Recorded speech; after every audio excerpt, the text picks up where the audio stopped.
What if the only thing standing between you, an absolute genius, is the first 60 minutes of your day? The standard matrix trains your brain to wake up in a state of reactive panic. You check your notifications. You absorb digital noise. You instantly kill your higher brainwaves.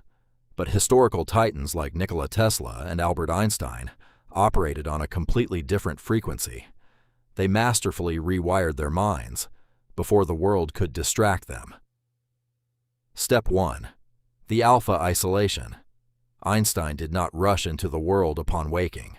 He sat in absolute silence for 20 minutes, allowing his brain to maintain the creative alpha state. This is where his thought experiments became reality. Step 2. Tesla's conceptual projection. Nikola Tesla did not need a physical workspace to build his empires.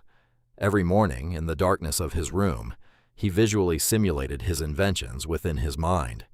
He ran the engines. He fixed the errors, all before touching a single wire. The first hour of your morning is the architect of your daily destiny. Stop reacting to the matrix. Start simulating your victory. Control the current. Master your mornings. And command your canvas.